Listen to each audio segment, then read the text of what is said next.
নমস্কার, আজকে এক রেসিপি নিয়ে আপনাদের সামনে হাজির হয়েছি। তড়কা রেসিপি।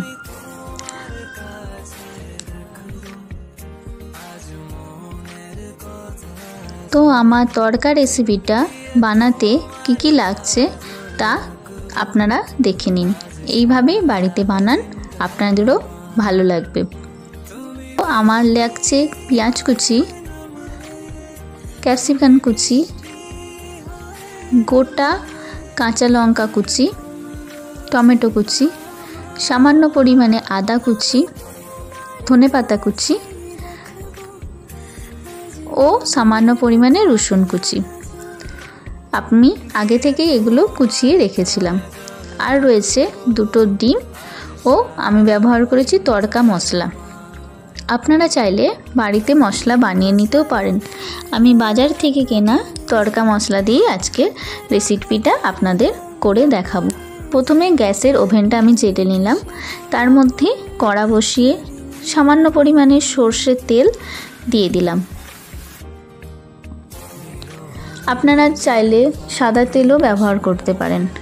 এবং সর্ষের তেলের মধ্যে আমি এখানে সামান্য পরিমাণে জিরে ফোড়ন দিচ্ছি।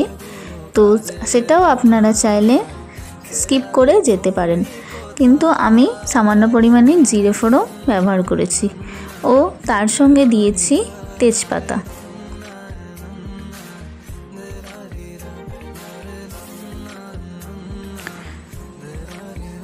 আর তার সঙ্গে দিয়েছি গোটা শুকনো লঙ্কা ফোড়ন দিলাম।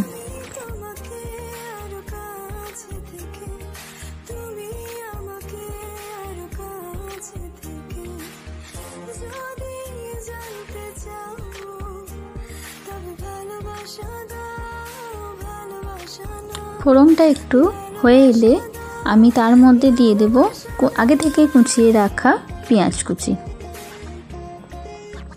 পেঁয়াজ কুচিটা ভালো করে ভেজে নেব প্রথমে।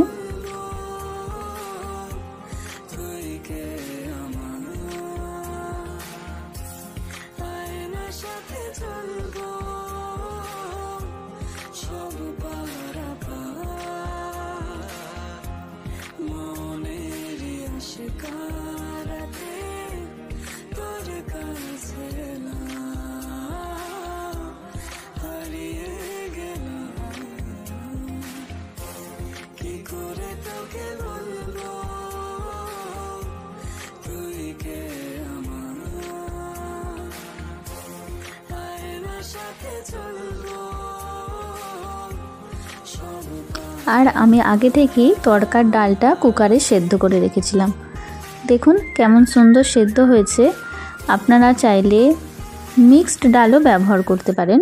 আমি এখানে গোটা মুগের ডালই ব্যবহার করেছি।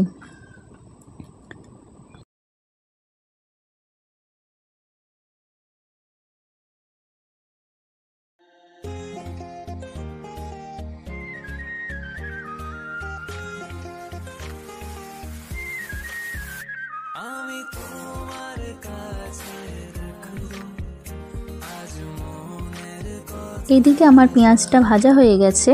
তার মধ্যে আমি আগে থেকে কেটে রাখা সামান্য পরিমাণে যে রসুন কুচিটা সেই তেলের মধ্যে দিয়ে একটু ভেজে নেব।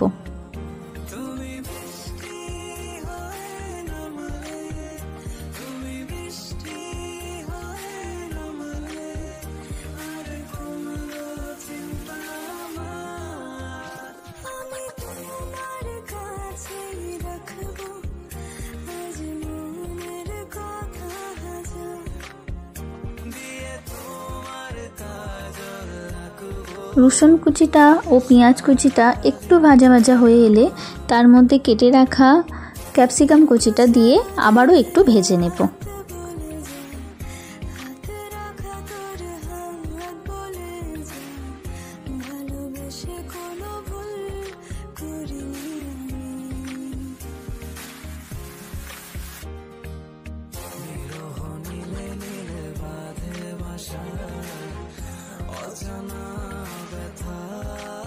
ক্যাপসিকাম কুচি, পেঁয়াজ কুচি ও রসুন কুচি আমার ভাজা ভাজা একটু হয়ে এলে তার মধ্যে তেল দিয়ে সামান্য পরিমাণে আবার যে কুচিয়ে রাখা আদা কুচিটা একটু ভেজে নেব।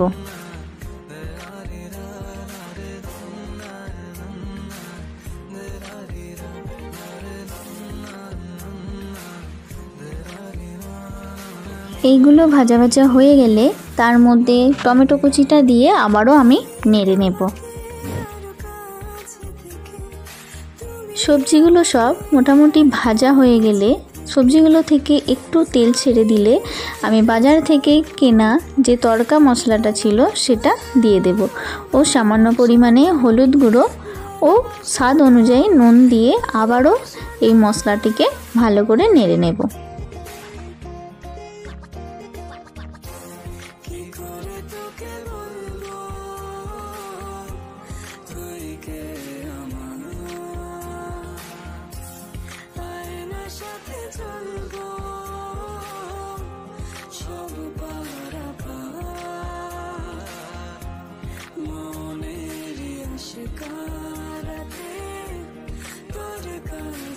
এই মশলাটা সবজিটা ভালো করে ভাজা হয়ে যাওয়ার পর যখন দেখব একটু সামান্য তেল ছেড়ে দিয়েছে, তো তাতে আমি সামান্য পরিমাণে জল দিয়ে একটু আবার নেড়ে নেব।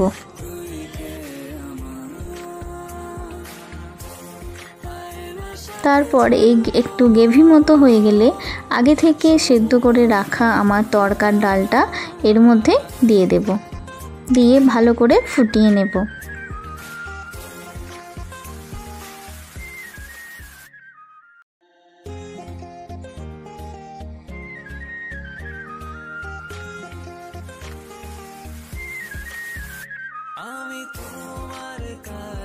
আবারও কড়াই অন্যদিকে সামান্য পরিমাণে তেল দিয়ে আমি ডিমটা ভেজে নেব। ডিমটা আমি কিন্তু ঝুড়ো ঝুড়ো করে ভাজবো, কাঁচা অবস্থায় ভাজলে তো ডিমটা ভালো ঝুড়ো ঝুড়ো হয়। তা আপনারাও চেষ্টা করবেন তেল দেওয়ার পরই ডিম দিয়ে নাড়তে থাকবেন, তাহলে দেখবেন আপনাদের আলাদাভাবে কুচি কুচি আর ডিমটা করতে লাগবে না।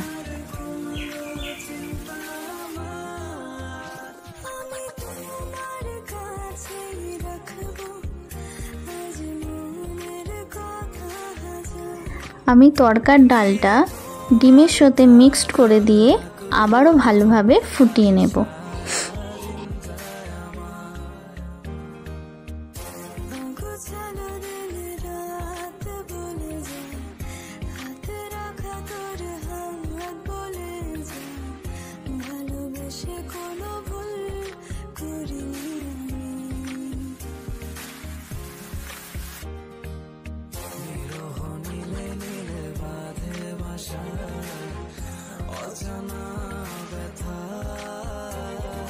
এবার কুচিয়ে রাখা লঙ্কা কুচিটা আমি এর মধ্যে অ্যাড করে দিলাম। আপনারা লঙ্কাটা আপনাদের পরিমাণ মতোই আপনারা ব্যবহার করবেন। যেহেতু আমাদের লঙ্কা ঝালটা কম খাওয়া হয়, তাই এখানে আমি অল্প কাঁচা লঙ্কা ব্যবহার করেছি। ও তারপরই আমি ধনেপাতা দিয়ে আবারও এই তড়কার ডালটা একটু ফুটিয়ে নামিয়ে নেব। তাহলেই রেডি আমার ডিম তড়কা। আপনারাও এইভাবে বাড়িতে বানান, আপনাদেরও ভালো লাগবে।